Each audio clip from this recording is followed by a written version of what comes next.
Olá, amigos! Estamos começando o podcast Pausa na Programação. Eu sou Rosane Coutinho, sejam todos muito bem-vindos.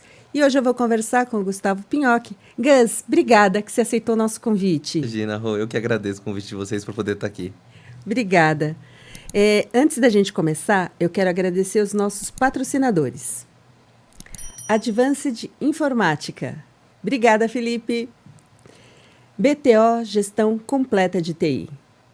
Estúdios Vida Moderna, transformando seu sonho em realidade. Ockmont Group, especialistas em cibersegurança. Uniker, a plataforma de CSP com as suas regras de negócio. Gus, eu vou fazer a sua apresentação oficial. Você sabe o que é isso? Não sei, Rô. Então, eu chamo de esse quadro de apresentação oficial, que é para honrar a sua história. Você é tão jovem de idade, mas já tem tanta experiência, já está no nosso mercado há tanto tempo, então é para contar e honrar você. Obrigado. Então vamos lá, rufem os tambores! Gustavo Pinhocchi, formado em Administração de Empresas pelo INSPER, com ênfase em marketing e negócios internacionais. Apaixonado por execuções em escala, toda a sua carreira tem se desenvolvido em vendas para pequenas e médias empresas. Também trabalhou na área de marketing, 100% focado em GTM com parceiros. Gus, é uma honra ter você aqui. Não, é uma honra, já falei, do meu lado, Rô, de poder contribuir aqui para vocês e bater um papo, contar para todo mundo aqui um pouquinho de quem sou eu, o que eu faço e também ouvir de você, porque você é uma amiga de tanta longa data e faz tempo que a gente não se via. Estou muito, muito feliz de estar aqui contigo. Eu acho que eu não falei, mas o Gus hoje trabalha na AWS, né? E a gente vai explorar um pouquinho esse tema um pouquinho mais para frente. Gus, eu queria te perguntar, como é que você começou na área de tecnologia? Legal. A história é até um pouco engraçada, Rô. Eu caí, não vou falar que eu caí de um paraquedas aqui, mas ela é um pouquinho longa. Então, vou ficar acho que umas 3h30 para contar, mas eu tento reduzir para 2, que é o máximo que eu consigo. Mas eu entrei nesse mundo meio que por um acaso, né?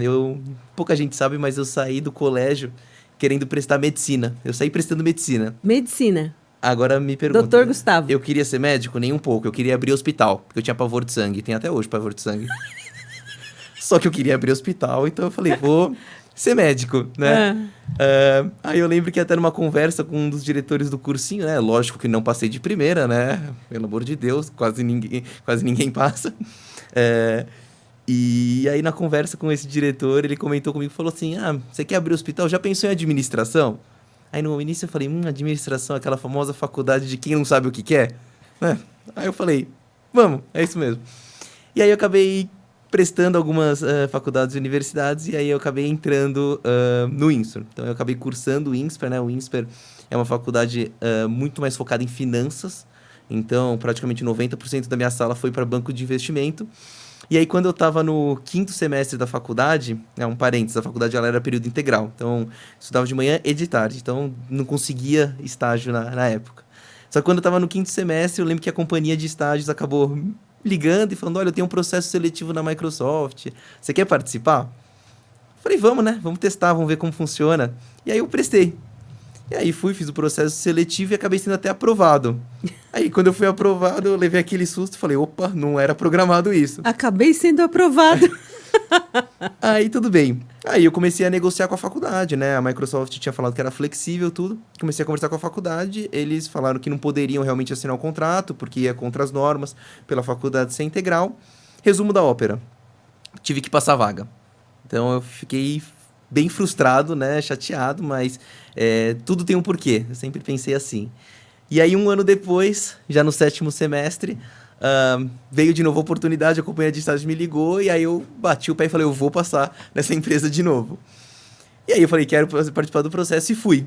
E aí é uma história muito engraçada, porque eu fui numa terça-feira no escritório da Microsoft, e era o dia inteiro de dinâmicas, entrevistas e por aí vai.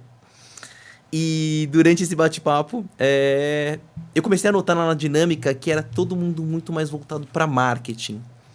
De criação, peças e por aí vai. E eu sempre fui uma pessoa que eu gostei muito do mundo de vendas, né? Eu gosto de comunicação, tudo, mas eu gosto de vendas. Gosto de estar com pessoas, de ter contato, de negociar, de brigar e por aí vai. E o que aconteceu? No meio do processo, quando eu tava lá com o pessoal, né, com todos os candidatos, eu puxei a menina da companhia de estágios e falei, posso te falar uma coisa? Isso era uma terça-feira, umas 4 da tarde. Era o quê? Falei, eu não sei se você notou, é todo mundo aqui, majoritariamente até SPM, que é uma faculdade muito voltada para marketing. Falei, todo mundo aqui é praticamente marketing, eu sou um peixe fora da água. Falei, eu sou vendas, eu não sei se vocês erraram e tudo mais. Aí ela falou assim, eu notei. Eu falei, pelo menos a gente tá alinhado nisso, né? E aí ela falou, olha, tem um painel de vendas na quinta, vou tentar te encaixar. Falei, perfeito, obrigado. Aí terminou o processo, saí frustrado também, que eu falei, não acredito que agora eu vim um ano depois aqui e não vou conseguir, porque simplesmente eu não estava na minha melhor performance perante também os outros candidatos. E aí, quarta-feira, estava na aula, e quando foi quarta-feira, umas 6 horas da tarde, uma pessoa me chamou no Facebook. Aí eu entrei no Facebook, né, e tava lá uma mensagem. Ah, Gustavo, tentei te ligar, não consegui, sou eu da companhia de estágio, você consegue estar amanhã na Microsoft 8 da manhã? Falei, consigo. Bendito Facebook. E foi muito engraçado, porque eu cheguei na Microsoft na quinta-feira, eu falo que a história é longa, e aí a pessoa da companhia de estágios me puxou de canto e falou assim, olha, só não conta para os demais candidatos que você já esteve aqui. Eu falei, não, tá tudo bem, né, eu vou fingir como se fosse minha primeira vez. Aí entrei pela porta da Microsoft, a pessoa de RH olhou para mim e falou assim, nossa, Gustavo, você de novo? Aí eu falei, meu Deus do céu. Vocês esqueceram de combinar com a pessoa. Faltou o alinhamento com o zagueiro, é o que eu sempre falo. E aí, tudo bem. Aí eu fiz o processo. E aí, felizmente, eu fui aprovado, né? Então eu brinco que eu falo que para entrar na Microsoft eu prestei 3 vezes o processo seletivo. E aí foi assim que eu caí nesse mundo de tecnologia, né? Eu entrei já na Microsoft para trabalhar na área de pequenas e médias empresas, que é a área de SMB, de vendas.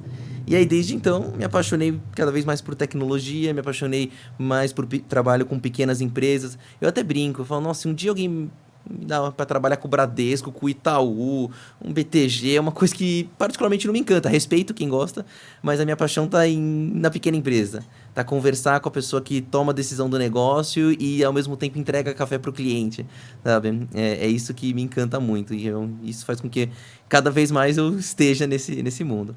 Gus, conta um pouco pra gente, então, sobre a sua trajetória dentro da Microsoft. Tá. Você chegou, entrou, e aí?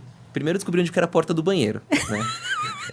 A primeira coisa é tentar entender, porque a gente acha que é uma coisa muito tecnologia, é uma outra coisa totalmente muito mais ampla. Então, o primeiro tempo é para me habituar. E isso também foi uma coisa muito interessante. Por eu ter entrado no 7º semestre da faculdade, eu só tinha 10 meses de estágio. E aí todo mundo falava assim, não, para você entender, a Microsoft leva-se uns 2, 3 meses. Eu falei, eu não posso demorar isso. Se eu demorar 2, 3 meses para aprender, e aí depois eu tenho só mais 7 para performar, eu tô complicado. Então eu entrei na Microsoft e aí de trajetória, nos primeiros 5 meses, foi trabalho muito de estagiário, né? Relatórios, coisas assim, né?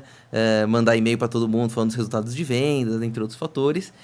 E aí, quando foi numa virada de ano, não ano fiscal Microsoft, mas de ano corrente mesmo, eu lembro que uma das gerentes de conta, né, que cuidava de parceiros, que é a Rogéria, que hoje eu acho que até a última vez que eu fiquei sabendo dela tá morando em Portugal, ia sair de férias. E aí eu perguntei pra ela, pro nosso chefe, né, que era o André Faria, na cara de pau, quem ia ficar com a carteira dela. E ele falou, vai ficar com uma pessoa de suporte, não sei o quê. Eu olhei e falei assim, não, dá pra mim? Posso ficar com essa carteira? Posso E você, na época, era estagiário. Eu era estagiário. Tô nem aí. Estagiário abusado, né? Não. Aí ele olhou e falou, alinha com a Rogéria e manda bala. Falei, tá bom. Aí eu peguei, conversei com a Rô, tudo, ela topou, ela me passou o contato dos parceiros, fez a devida ponte, falou que ia ficar no suporte. E aí eu fiquei 2 semanas durante o período de férias dela contatando parceiros. E aí eu falo que tudo tem por um acaso, né? Que foi muito interessante. Quando ela voltou de férias, tinha uma situação interessante. A gente tinha algumas pessoas que cuidavam, né, das regiões. Então, a Rogéria, a gente falava que cuidava, que a gente chamava de resto do Brasil, né? Mas o resto entenda-se demais regiões. Havia uma pessoa que era a Flávia, que cuidava de São Paulo e interior, né? Que era a Flávia Cardoso. E aí a gente não tinha uma pessoa que estava cuidando da região sul do país. Que antes era até a própria Mara Hatsumura, que já esteve aqui com você, que ela era... Maravilhosa. Que ela era da nossa área, e eu agradeço ela imensamente, foi até minha chefe depois, posteriormente. Ela estava fazendo um bico, né? Ela trabalhava fazendo algumas execuções de SMB junto com isso, cuidando do Sul. E aí eu lembro que foi bem próximo do carnaval que aconteceu isso. O meu chefe falou assim, você tem alguma reunião agora? Eu falei, não. Ele falou, vamos descer no Starbucks? Eu falei, fiz alguma besteira. Na hora, eu falei, fiz alguma besteira, já vou levar aquela bela de uma bronca. Aí eu desci no Starbucks, tava ele e a Mari. Eu falei, nossa, eu fiz muita besteira. Aí eu tinha ciência que eu tinha feito uma besteira. E aí ele falou assim, seguinte, você tem mais 6 meses de estágio, você quer pegar a região sul? Eu falei, lógico, né? Tem coisa que nem se oferece, já dá direto, que é mais fácil. E aí eu acabei gerenciando os parceiros do Sul, que foi extremamente gratificante pra mim. Eu tinha 13 parceiros na minha carteira. O pessoal fala, o pessoal do Sul é muito fechado. Muito pelo contrário. Hoje, muito do que eu aprendi de cloud, né? Porque naquele início o cloud não era tão famoso, tão estabelecido como que é hoje. E o Sul era muito pioneiro, né? Tinha muita gente boa no Sul, tecnicamente, comercialmente. Pessoas de negócios que ficavam no Sul. E me acolheram super bem. Eu amadureci muito com eles. E aí, qual que foi minha virada de chave, né? Isso é tudo de estágio. Então, imagina que eu falei que eu fico 3 horas aqui. Eu vou ficar 3 horas aqui falando, tá, Rô? Tá interessante. Conta aí. E acabar meu estágio em julho. Né? De junho pra julho, que é o término do ano fiscal da Microsoft. E não saía nenhuma vaga. E não saía nenhuma vaga de efetivo. Não saía nenhuma vaga de efetivo. Falei, caramba, e agora, né? Aos 45 do segundo tempo, meu chefe me puxou e falou assim, eu acho que vai sair uma vaga pra você. Falei, qual? Ele, dentro do nosso time, mas numa área analítica, que a gente chamava de Sales Excellence. Falou, você topa? Falei, deixa eu dar uma pensada no final de semana, né? Tinha que me dar de difícil, é lógico que eu ia topar. Mas tem que fazer um charme. Se o André estiver vendo isso, André, um abraço, mas você sabe que foi charme. Abusado! Aí eu fui no final de semana, pensei, refleti nada. Voltei na segunda-feira com aquela cara de, podia ser melhor, mas eu aceito. Mas eu tava louco e feliz pra caramba de ter conseguido. E aí foi aí que eu fui efetivado na Microsoft, né? Eu era na época terceiro, né? Que a gente trabalhava com muitos terceiros na época. E aí eu fui momentaneamente terceiro, né? Na Microsoft. Foi um período de 5, 6 meses como terceiro. Foi de julho a mais ou menos dezembro. E aí também uma segunda virada de chave muito interessante. Nesse mesmo período, o próprio André, que foi uma pessoa que me acolheu muito, né? Que foi quem apostou em mim. Eu tenho um eterno agradecimento por ele. Estava se mudando para o Canadá. E aí também a manager, a diretora da área, que era a Ana Gamborena, também estava saindo. E aí eu comecei a falar, meu Deus, o pessoal tá saindo, o que vai acontecer? E tava vindo... Na verdade, indo para outras regiões, né? Porque o André foi para o Canadá, a Ana foi para... Não sei se é América Central ou para Seattle direto. Eu não lembro, acho que ela foi para Seattle direto. Ela fez essa movimentação. E o André foi cuidar da distribuição lá no Canadá. E tá até hoje lá, né? Tá até hoje. Tá bem, rejuvenesceu até. Só que continua sem cabelo, mas rejuvenesceu. Piadinha interna. Mas é que eu tenho intimidade, eu posso falar. E aí veio o Rodrigo Paiva, né? O Paiva, o pessoal acho que do mercado acaba conhecendo ele. Se não conhece, é muito fácil, até brinco também. Ele deve ser o único japonês de 2 metros que vive aqui no Brasil. E aí o Paiva entrou, e é muito interessante, porque o Paiva, ele tinha um perfil bem diferente do André, né? Diferente da Ana, e ele estava começando a jornada dele em SMB. E eu era a pessoa de números, então foi muito legal porque a gente criou uma sinergia muito boa, porque eu aprendia muito com ele e ele aprendia muito comigo, né? A gente discutia de uma forma saudável, como qualquer colaborador e seu manager. E ex-estagiário. A gente discutia às vezes, mas sempre de uma forma extremamente construtiva. Então eu também agradeço muito o Paiva, que eu acho que quando eu ponho na ponta do lápis, ele foi meu manager por mais tempo, né? E aí eu lembro que eu estava ainda como terceiro, e aí na minha primeira reunião com o Paiva, ele falou, o que você quer da vida? E eu falei, eu quero ser efetivado aqui, quero virar trainee. E ele falou, tá, faça por merecer. E aí, papo vai, papo vem, né? Continuei a execução. E aí ele chegou um dia, me puxou de canto e falou, olha, eu acho que a gente vai conseguir abrir uma posição aqui de trainee para você. Só que a gente não vai conseguir, a curto prazo, te substituir. Então você vai ter que fazer 2 funções.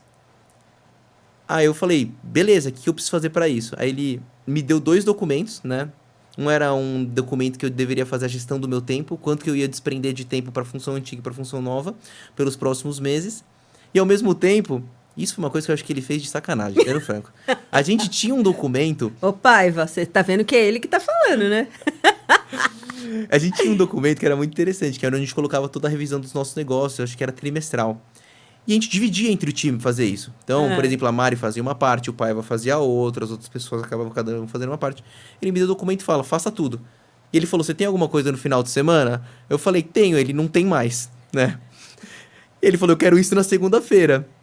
Por isso que eu falei que foi de sacanagem. Mas eu falei assim, eu quero essa vaga e vou fazer isso. E aí, felizmente, foi o que aconteceu, né? Passei o final de semana igual um louco, preenchendo todo o documento, que eram 5 pessoas que faziam, eu tive que fazer. Fiz outro documento de gestão de tempo, chegou na segunda-feira, no domingo à noite eu mandei pra ele. Falei, aqui ó, segue em anexo. Só isso. Nem boa noite eu dei, eu acho. Falei, segue em anexo o documento. E aí eu dei o documento pra ele. E aí depois 2, 3 semanas foi efetivada a vaga, foi super, super bacana, feliz pra caramba de ter virado trainee. Quando você é trainee lá na Microsoft, você faz seus devidos treinamentos. Então eu tive minhas primeiras viagens internacionais, né? Que é muito bom pro colaborador, foi a partir de então. E depois a Microsoft passou por uma restituição, o cargo que eu tinha até então foi extinto, e aí veio um outro que a gente chamava de Territory Channel Manager, que cuidava dos canais que trabalhavam dentro da região em si. Então, esse foi um pouco da minha jornada em SMB. Então, durante esse momento, né, nesse último cargo de Territory Channel Manager, o que eu gosto de comentar que eu acabei fazendo bastante, né? Cuidar da distribuição. Então, certo momento, eu fiquei responsável por toda a parte de vendas da distribuição. Então, também vai meu devido agradecimento, na época, os 4 distribuidores que a gente trabalhava, que era Ingram, Micro, TD Synnex, na época era só o West com a ScanSource, né? Que não sei até hoje, que é ScanSource, InterSmart, Network One, como que a gente acaba chamando, e a própria SND. Então, eu também aprendi muito com eles. E aí, depois, eu acabei me tornando responsável pela parte de vendas do Office 365. A gente começou a mudar um pouco e estruturar o time por solução, não tanto pelo canal. E foi aí que eu expandi um pouco minha parte de canais, que eu saí só de distribuição e fui trabalhar com os parceiros que eram os Tier 1, conhecidos como LSPs, e também com telco, né? Então foi aí que eu me mergulhei um pouquinho nesse mundo de telco. E foi muito interessante, porque trabalhar com um Modern Work, né, com o Office 365, ele foi um trampolim para mim, vamos dizer assim, para sair de vendas, um trampolim, entenda-se de uma forma positiva, para ir para o marketing. Você fez essa transição de carreira, Eu né? fiz essa transição de carreira, Rô. Eu saí de vendas e fui para marketing. E aí eu lembro que um monte de gente olhou para mim e falou assim, você é maluco? O que você está fazendo? Venda você ganha bônus. E aí volta aquela primeira processo seletivo que você foi participar, que era para marketing, você falou, não, eu quero vendas. Exato, exatamente. E aí eu fui, o pessoal falou, não, por que você está fazendo isso? Não sei o quê, você ganha bônus em vendas, está super bem. E eu falei assim, é por isso mesmo, é porque eu estou super bem e estou confortável que eu tenho que também sair, tenho que ir para minha zona de desconforto. E eu lembro que uma frase que eu coloquei na minha cabeça é, por que você está saindo de vendas e indo para marketing, né? Eu falei, porque eu quero calçar os sapatos de uma pessoa que pode ajudar o futuro Gustavo. Porque como que eu fazia vendas do Office 365, eu tinha um amparo de uma outra pessoa que era de marketing, mas eu queria realmente amparar as outras pessoas de vendas. Então essa transição foi uma coisa que me instigou muito. E, porventura, quem que era a diretora da nossa área até então, né? Era a Mariana Hatsumura, a Mari. Então foi uma coisa extremamente boa. Porque, e aí até coisas engraçadas da vida, né? Eu entrei para ser gerente de produto do Modern Work, né? Do Office 365 para SMB. A minha manager direta era a Mari. 2 meses depois, o Paiva saiu de SMB e foi virar diretor de marketing e operações na Microsoft. Aí eu brinco, né? Eu falo, Paiva, você me mandou antes para eu ver como que era o terreno para você vir. Falava que eu tava com a vida feita porque era a Mari, era o Paiva. Fazer essas brincadeiras que eu sempre fiz muito. E aí lá eu fiquei por alguns meses primeiro com SMB e depois peguei até o que a gente chama de Corporate Accounts. Você tinha quantos anos nessa época? Nessa época, eu devia ter... Porque como estagiário você tinha quanto? Eu entrei na Microsoft com 20 anos. 20 anos? Com 20 anos entrei na Microsoft. Isso eu devia ter meus 24 para 25. Já era gerente de produtos de Office? Já estava como gerente de produtos de Office. Olha isso, gente. É que eu falo, tem que ser sempre cara de pau, tá? Tem que pedir as coisas. E aí eu acabei pegando também contas maiores, que a gente chamava de Corporate Accounts, e aí veio um fator que pouca gente conhece, que se chama pandemia. E o que aconteceu na pandemia para nós da Microsoft na época? A gente ficou naquela situação, vamos entregar licença de graça? Não vamos? Como a gente vai ajudar as organizações hoje? Então a gente escutava histórias de empresas que pagavam, por exemplo, o Uber para o colaborador para ir na organização, pegar o desktop, colocar embaixo do braço e voltar. Então a gente escutava de tudo. E aí a gente tinha o poder de decisão, vamos dizer assim, de como a gente ampararia essas organizações. Então quando a gente optou, na época também por dar licença gratuita, o que aconteceu? Primeiro, a minha métrica despencou, porque a gente não vendia mais nada. Só que aí a gente aguentou o tranco de ficar o certo a fazer e a gente nunca pensou muito a curto prazo, né? A gente fala, nuvem nunca é curto prazo. Muita tecnologia geralmente não é curto prazo. E aí a gente falou, meu, a gente vai colher os frutos no futuro, mas vamos fazer o certo agora. E aí foi um período de extremamente muitos treinamentos, né? Assim, o meu grande papel na pandemia foi treinar empresas a utilizarem o Office 365. Até, abrindo parênteses, uma história que foi muito engraçada. Eu fiz a cirurgia de retirada de grau dos olhos, né? Eu usava óculos, depois usava lente. E no dia da minha cirurgia eu marquei para as 2 da tarde, eu tinha um treinamento às 6.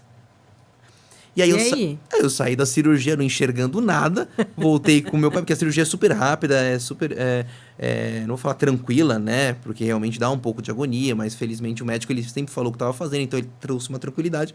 Mas foi uma cirurgia muito rápida, então eu entrei no centro cirúrgico, era 2h15, 2h45 eu tava para voltar para casa. Aí eu cheguei em casa, com 2 negócios aqui no olho, com bola, né, para enxergar, e eu tinha um treinamento. Quando eu fui tirar pra ver o treinamento, eu olhava pra tela do Teams e eu falava, Jesus, eu não tô vendo nada. Eu só estou vendo que é o Teams porque tá roxo. Eu falei, o que eu vou fazer aqui agora, né? Aí eu falei, vou na sorte. Aí abri, né? Acho que tinha 70, 80 pessoas da empresa, né? No Teams. Pô, prazer, meu nome é Gustavo Pinhoca, sou de produtos. Tá, qual que é a ideia do bate-papo hoje? Eu ensinar um pouco pra vocês que o Teams é muito mais do que uma ferramenta de chat, uma plataforma completa de colaboração. Olha, eu tô vendendo peixe do Teams, hein? Que eu nem sei se ainda é assim. Mas sou muito grato a ele. E aí eu tinha começado a fazer as demos, né? Que era clicar, como montar uma reunião, como que eu montava, como fazer a parte de telefonia, como fazer o compartilhamento de arquivo. E eu não tava enxergando nada. Só que eu segui o barco. Pelo jeito deu certo, porque até hoje ninguém reclamou. Eu só vi o mouse e ia clicando, porque era tudo um fusco, assim, era tudo cinzento. Eu falei, meu Deus do céu, mas tudo bem. Fecha parênteses, eu falei, vou montar. Então foi isso muito da pandemia. E aí, até no final da pandemia, surgiu a oportunidade de assumir a posição da América Latina. Então, eu acabei saindo da operação do Brasil e fui assumir a parte de Modern Work da América Latina para Corporate Accounts. Então, foi muito bacana, porque eu sempre quis ter uma experiência regional. Né? Como que eu gosto de escala, eu gosto de coisas simplesmente de múltiplos toques, múltiplas execuções. Isso é uma coisa que me enriqueceria muito e eu estava buscando isso. Então, eu fui. E aí acabei pegando a posição da América Latina, né? A Loredane também, que é uma pessoa extremamente espetacular, foi quem acabou me acolhendo lá como manager. E aí acontece que eu não fiquei muito tempo nessa posição. Eu sofro até hoje, eu tive que internalizar muito, que eu acho que eu fiquei pouco tempo nessa posição. O porquê? Porque veio uma oportunidade de sair de uma empresa, de sair para ir para uma outra empresa, que foi a Twilio. E como que foi a história da Twilio, né? Eles me buscaram, me venderam um projeto interessante. Eu vi que eu era novo, que ia ser um baque forte, porque eu estaria saindo de uma Big Tech, não que a Twilio não seja, mas indo para uma outra empresa de menor porte. Só que ia ser uma oportunidade de talvez abraçar mais produtos, de sair um pouco do âmbito de Microsoft apenas, ir para a parte de comunicação, contact center, APIs, e para o mundo mais técnico propriamente dito. E aí eu acabei indo. E aí eu falo que foi um choque muito grande, porque no início também eu senti que eu estava traindo a empresa. Por quê? Porque a Microsoft tinha sido a empresa que me acolheu de estágio, e aí anos depois, né, bons anos depois, eu estava saindo. E foi muito difícil, essa foi uma parte que foi bem difícil. Foi aí que eu realmente comecei a olhar para trás, internalizei, chorei, e falei, meu, o que eu tô fazendo? Será que eu tô fazendo a coisa certa na vida? E aí, conversando com algumas pessoas, com o Paiva, com a Mari, com o André, e eles falaram um negócio muito interessante, porque uma coisa que eu tava sofrendo muito era também por ter ficado pouco tempo nessa nova posição. E eles falaram, a sua história é muito maior do que uma posição. E isso foi uma coisa que me tocou muito. E hoje eu falo que eu tenho muitos bons amigos ainda na Microsoft por terem me ajudado. E aí eu fui abraçar, entendeu? E eu fui abraçar essa oportunidade. E aí, também eu não fiquei o tempo que eu achei que eu gostaria de ficar. Gostaria de ficar mais tempo. Eu fiquei 6 meses na Twilio só. Por quê? Né? A pessoa me pergunta por quê. Eu falo porque eu não me adaptei. Eu falo, a Twilio é ruim? Nem um pouco. É uma baita de uma empresa. É uma baita de uma escola. Só que eu, Gustavo, acabei não me adaptando. E tudo bem. Foi isso que eu aprendi. E tudo bem. As coisas, na verdade, na vida e tudo bem. Então, aí foi nesse momento que um amigo meu, que trabalhou comigo na Microsoft, me ligou, que era o Omar Pons. Trabalhou anos na Dell, anos com a distribuição. Então, é uma pessoa extremamente que eu tenho um carinho enorme. Ele me ligou e falou, Gus, seguinte, vai abrir uma vaga, a gente começou a distribuição aqui na AWS não faz muito tempo. Eu tô como PDM, né, então eu faço a parte de desenvolvimento da distribuição. E aí a gente já tem uma pessoa técnica, a gente quer uma pessoa de vendas para ajudar no go-to-market, criar musculatura de vendas na distribuição. Você me veio na cabeça. O gerente da área, né, o diretor da área é o Raul Lozano, que é uma pessoa que ficou 20 anos na Microsoft. Eu conhecia ele, da Microsoft, do time da América Latina. Ele falou, eu comentei sobre você, ele achou que você poderia ser um bom nome, quer participar do processo? Falei, vamos participar do processo. E aí eu fui participar do processo. E aí eu não sei, a nossa audiência aqui, se alguém já teve a oportunidade de participar de um processo seletivo na Amazon. Conta como que é. É sofrido. Não, vou contar, brincadeira. Porque eu acho que a Amazon tem uma particularidade super rica, que é essa parte de cultura da empresa. E a gente pode ficar horas comentando sobre isso, eu posso falar bastante, que é extremamente rico. A Amazon, como funciona o processo seletivo? Você conversa normalmente com o RH, faz alinhamentos e aí depois você passa pelo que a gente chama de phone screen, que é uma pessoa que vai primeiro avaliar a sua proficiência, entre aspas, né? Majoritariamente ela vai avaliar a sua proficiência para a posição em si.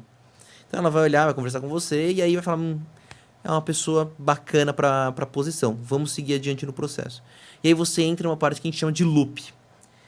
Esse loop é complicado, porque são 6 horas de entrevista, praticamente direto, durante um dia, com 6 entrevistadores diferentes, e tem uma particularidade, esses entrevistadores, eles não estão tanto avaliando a sua proficiência para a posição, ele está tentando entender os seus valores junto com os valores da organização.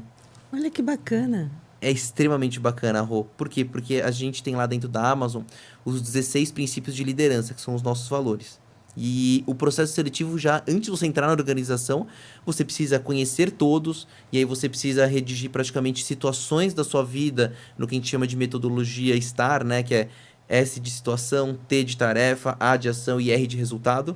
Então você precisa redigir isso, então situações profissionais que você conseguiu ou acredita que enquadrou cada um desses princípios de liderança, enquadrar nessa metodologia, e aí os entrevistadores vão te perguntando coisas e você vai ter que ir respondendo, né, sob uma ótica profissional, e ele vai validando se você tem esses princípios de liderança. Uhum. Então é muito interessante que se for pensar a parte de proficiência para a posição, ela é lá no início. O grosso do processo seletivo é ver se a sua cultura pessoal combina com a cultura da empresa. Então, é bem cansativo, porque você tem que fazer um trabalho extremamente prévio para conhecer bastante de quem que é a Amazon, de quem que é a AWS em si. Você passa por esse processo seletivo e aí, felizmente, eu acabei sendo aprovado. E aí, hoje eu já estou há 1 ano e 8 meses na AWS, nessa posição de gerente de vendas da distribuição. E essa parte é muito legal de cultura, porque a gente vive muito isso no dia a dia, Rô. Tipo, de você entrar numa reunião e durante a reunião você começa a discutir. Todo mundo tem a autonomia de talvez levantar a mão e questionar. Legal, qual que é o princípio de liderança que a gente está aplicando? O nosso principal é a obsessão pelo cliente, né? O Customer Obsession. Se porventura nessa reunião ninguém tiver ideia de qual que é o princípio que está sendo aplicado, parou a reunião. Não tem o porquê. Porque a gente não está simplesmente aplicando os nossos valores aqui em prol de um projeto, em prol do nosso cliente. E isso é muito legal no dia a dia. Dentre tantas outras coisas, né? Eu convido aqui, quem tiver a oportunidade de assistir alguma palestra, que a gente chama de Culture of Innovation, a cultura da inovação da Amazon, e conta todos os mecanismos. A gente não usa PowerPoint. Isso é muito interessante. A gente não usa PowerPoint dentro de casa. A gente faz o que a gente chama de narrativas. Então, a gente redige uma página ou até 6 páginas sobre o projeto que a gente quer vender, a ideia. A gente entra na reunião com várias pessoas e a gente dá esse documento nos primeiros 15, 20 minutos da reunião. Todo mundo em silêncio lendo o documento e dando feedback. É extremamente rico. Apesar de ter passado por poucas empresas, eu vejo que a cultura da Amazon é uma cultura extremamente forte e é muito bacana, porque nós, que a gente chama de Amazonians, criamos uma sinergia legal nesse sentido. Então, todo mundo trabalha com a mesma cultura, entendeu? Então, eu até convido aqui para conhecer um pouquinho mais. Então, falei muito, né? Eu falei que eu falo bastante, mas isso é um pouquinho não, então, né? Mas aí, faltou você fechar hoje na Amazon, que você falou que cuida de vendas para distribuição em SMB. Exato. Né? Conta um pouquinho para a gente isso que você faz hoje. Hoje, qual que é a posição, né? O nome bonito. Go-to-Market Distribution Manager. Esse é um nome bonito. Na prática, né? Na prática, o que é? É realmente ajudar tanto a distribuição no desenvolvimento sob a perspectiva de venda e todos os parceiros que estão embaixo da distribuição também, dessa musculatura de vendas, né? E além disso, fazer com que a AWS seja um player lucrativo no portfólio desse parceiro. Olha, Então, que interessante. então a gente faz ações, execuções de geração de demanda, treinamentos, campanhas, incentivos, tudo voltado para ter esse desenvolvimento, criar essa musculatura, né? Então a gente faz isso para o nosso distribuidor, que porventura cascateia isso para os parceiros. E é muito interessante, porque todas as execuções acabam sendo em conjunto. Mas isso é para o parceiro que está começando com a AWS ou para o parceiro que já vende a AWS? Para ambos, né? Hoje tem muito parceiro iniciando a jornada em nuvem junto com a AWS, o que é muito bacana, mas já tem ali alguns parceiros que já têm uma alta maturidade, né, em AWS. E as campanhas que a gente faz, né, as execuções que a gente faz, tendem a impactar ambas as perspectivas, legal? O distribuidor, eu sempre brinco, né? Nesse mundo de cloud e na AWS eu noto muito isso. Eu falo que a palavra distribuição é obsoleta. Por quê? Quando se escuta a palavra distribuição, pode remeter quando eles começaram lá atrás, que era uma empresa que ajudava no crédito e na própria logística, né? Quando não tinha cloud, a distribuição era logística. Então, era caminhão que à noite simplesmente botava os hardwares lá dentro e saiam distribuindo. Hoje, nesse mundo de cloud, como eu falei, eu noto muito na AWS, ele realmente traz um valor para a cadeia muito rico.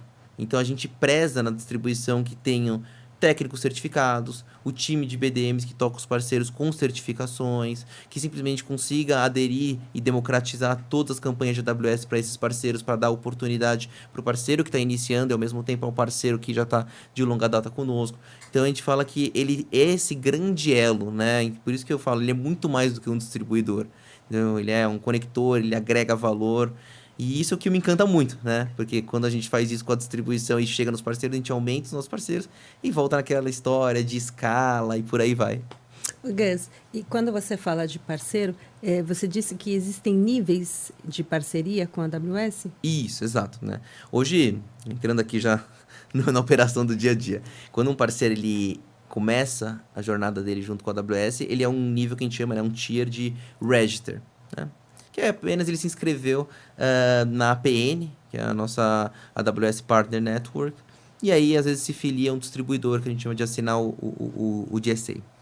Quando ele começa a progredir, ter técnico certificado, conquistar suas primeiras oportunidades, primeiras 3 oportunidades, ele faz a transição para um segundo nível que a gente chama de Select. E aí o Select, ele... Depois de ter mais técnicos certificados e um pouquinho mais de receita, ele faz a transição para o Advanced e depois futuramente para o Premier. Esses são os 4 níveis de parceria que a gente tem hoje dentro da AWS com os nossos parceiros. Uhum. Legal? E vocês treinam o parceiro em todas essas etapas? A gente capacita eles a ajudar nessa progressão. Então eu falo que existem muito forte 2 pilares a serem sempre tocados no parceiro. O pilar técnico, e a AWS é uma empresa extremamente técnica, o que é muito legal. Foi uma coisa que eu tive que sair da minha zona de conforto, porque eu não sou formado em nada técnico, né? Nunca tive um cargo técnico. Queria ser médico? Queria ser médico, exatamente, para ter hospital, né? Tem isso também. E tem o segundo pilar, que é o pilar comercial. Então, não é só o treinamento do parceiro sobre a ótica do produto em si.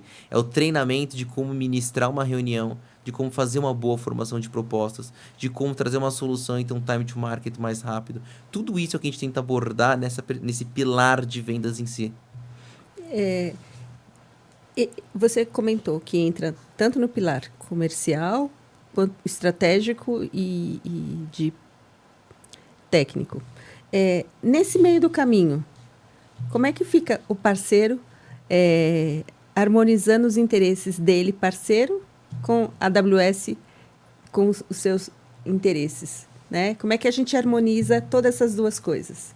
Porque parceiro tem suas metas e seus objetivos. A AWS tem suas metas e seus objetivos. Como é que a gente junta tudo isso, Gus? Eu acho que... como que é bacana comentar isso, Rô? Primeiro de tudo, é legal de comentar que a AWS, ela, seja para os clientes ou seja para os parceiros, sempre vai ter uma pessoa responsável dentro da AWS. deixa eu explicar de uma forma melhor. Quando a gente está falando de cliente, a gente trabalha por territórios. E o território, principalmente do SMB, ele é por, aqui no Brasil, zip code, né? Por código postal. Então, a padaria da esquina que nasceu ontem, saiba que ela já vai ter um gerente de conta da AWS, para sempre ser amparado. E com o parceiro é a mesma coisa. O parceiro, ele começou a jornada dele na AWS, ele vai ter um PDM, nem que seja um PDM de onboarding. E aí, o papel, indo agora para o parceiro só, desse PDM de onboarding, é simplesmente dar a mão, entender o que esse parceiro quer da vida, e conectar com a distribuição, falar distribuição, olha, isso é o que o parceiro quer da vida, e o parceiro também entende isso, e ver como isso se casa com os objetivos da AWS. Hoje a AWS, quando você olha, tem mais de 200 serviços, né? E um parênteses muito legal também de comentar. Mais de 90% desses serviços foram oriundos de feedback dos clientes. Não foi certo dia que o nosso técnico acordou e falou, nossa, vou fazer uma solução de IoT. Não. Simplesmente escutou dos clientes, internalizou e fez algum workload. Então, por ter esse portfólio tão abrangente, a gente deixa muito confortável para o parceiro escolher no que ele é bom, o que ele quer fazer. E, de novo, e tá tudo bem. A gente não vai julgar por ele ser apenas um parceiro de migração e valorizar mais aquele parceiro que é de AI e Machine Learning. Os dois têm o mesmo valor, vamos dizer assim, porque eles têm as estratégias, diretrizes organizacionais dele, e a gente, como a AWS, quer só possibilitar que ele tenha sucesso nisso. Entende? E o que você entende que são as principais trends falando de cloud computing hoje, olhando para a AWS? Não só de cloud computing. Hoje o hot topic do momento é o que a gente chama de GenAI. Né? Não tem como fugir disso. Eu sei que você já teve podcast aqui sobre. Por quê? Porque simplesmente o pessoal ainda tem um pouquinho de medo de, nossa, a inteligência artificial vai substituir o colaborador. Não é assim. Não é assim. Ela vem para contribuir. E ela só vai conseguir contribuir com muito insumo, com muitos dados, com muito inputs por parte das pessoas, das organizações. Ela vem para agregar.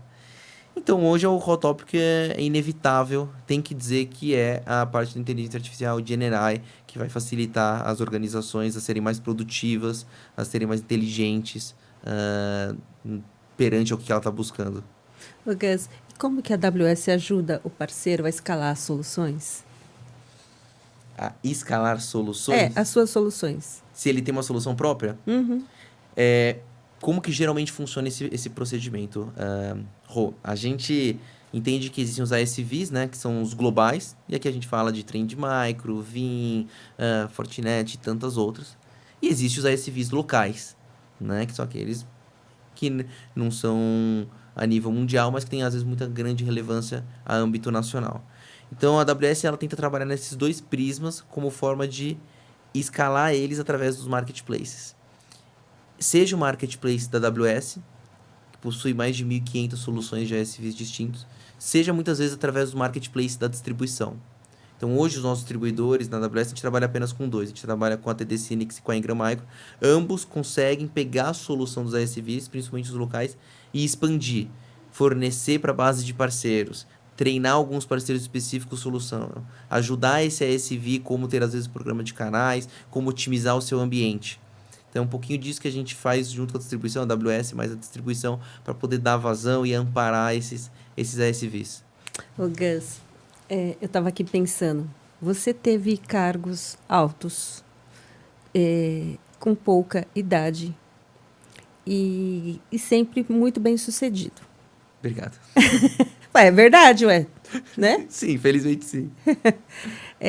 Que você fez? Conta para nós. O segredo? O segredo. O que você fez? Mas então, peraí. Olha para a câmera. Porque a gente tem uma geração muito jovem, né? Vindo aí. Que está olhando para a inteligência artificial, está curtindo um monte de coisa que está acontecendo. Então, eu não diria nem um segredo, mas é um insight, uma sugestão, uma dica, um conselho. O que você fez?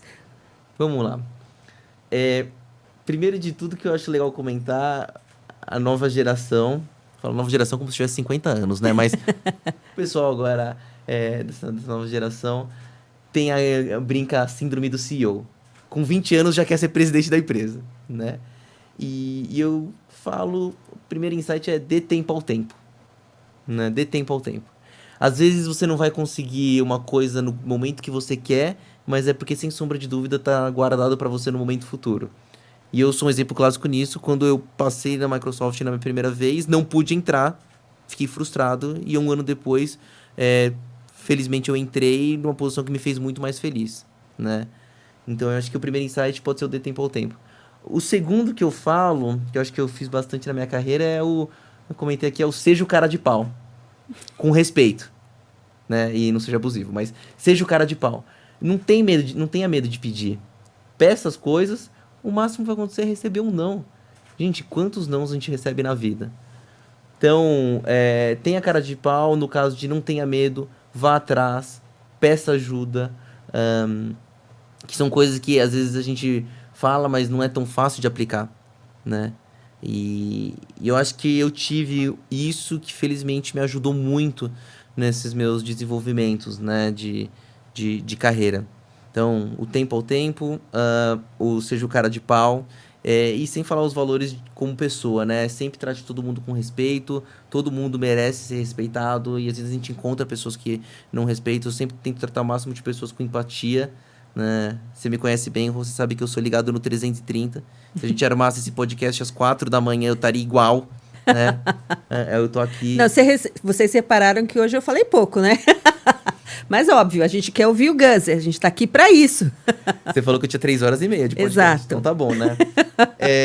Então, eu acho que isso é alguns bons insights, né? Entenda-se que foi o que eu acho que eu, Gustavo, assimilei. Não foi fácil, né? Eu fui aprendendo isso aos trancos e barrancos. É muito mais fácil você ter isso depois que você passou, né? No momento você fica com raiva, você fica angustiado, você acha que tudo vai dando errado, você acha que é uma conspiração.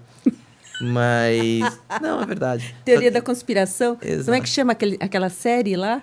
Tem uma série que faz muito sobre isso. Eu esqueci. Bom, mas eu acho que foi isso que... Billions. Billions. E eu falei, o peça ajuda. Não tenha medo de falhar. Eu acho que isso é uma coisa que é importante, né? Até na Amazon eles falam muito que se você tem medo de falhar, e você simplesmente não vai ter inovação. Então, quando você simplesmente está sujeito a falha, sabe que você estava buscando a inovação. E a inovação não é inovação de um projeto, é só inovação pessoal, só inovação profissional, seu crescimento.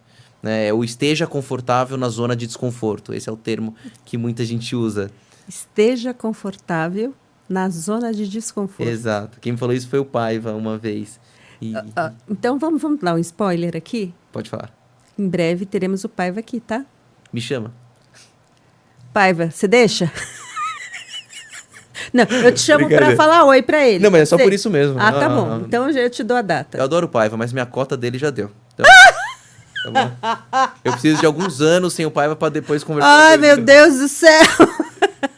Brincadeira.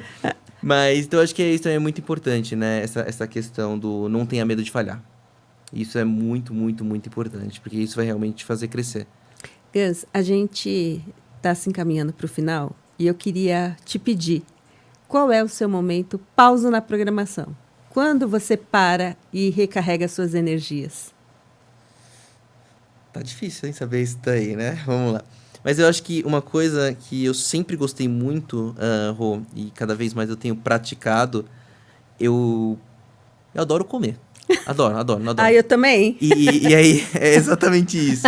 Eu, ultimamente, tenho cada vez mais cozinhando. Eu adoro culinária, adoro. Foi você que fez? Esse fui eu que fiz há umas 2 semanas atrás, que é um bife Wellington com umas batatas com páprica. Gente, é Masterchef.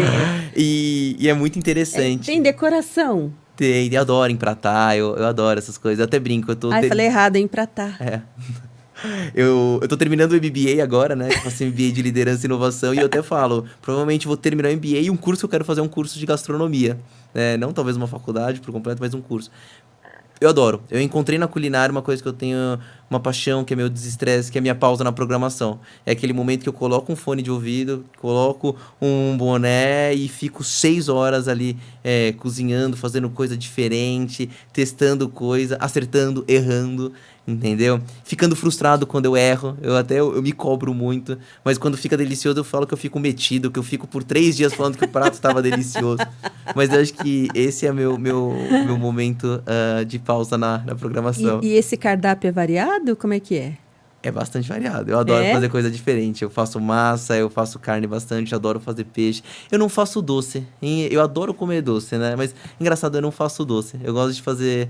Talvez aí um próximo desafio? Pode ser. O problema é que o meu médico não deixa eu comer tanto doce assim, porque eu como doce demais. Tem que dar uma pausa nesse sentido. Ué, mas aí você faz aqueles doces que não vai aquele doce sem nada, doce sem açúcar, sem glúten, sem... Sabor. Mas aí, esse é o seu desafio, colocar sabor nesse tipo de doce. Boa, gostei. Mas eu acho que é isso. Se for eu falar qual que é a minha pausa na programação, eu falaria que eu acho que é a culinária, que é uma coisa que me faz extremamente bem. Gus, Legal? obrigada. Imagina. Adorei a nossa conversa. Não, eu que agradeço. Adorei te ouvir. Não, eu falo muito. Você me conhece há bons anos, você sabe disso. Então, obrigado. Por isso que eu te chamei. Pra não ficar quieto. Não, para você falar e pra gente te conhecer melhor, pra nossa audiência te conhecer. Não, obrigado de coração. Foi magnífico estar aqui contigo e contar um pouquinho da minha trajetória, um pouquinho do que eu faço, um pouquinho do que eu amo e, em principal, o que eu faço na minha pausa na programação. Senhoras e senhores, Gustavo Pinhocchi.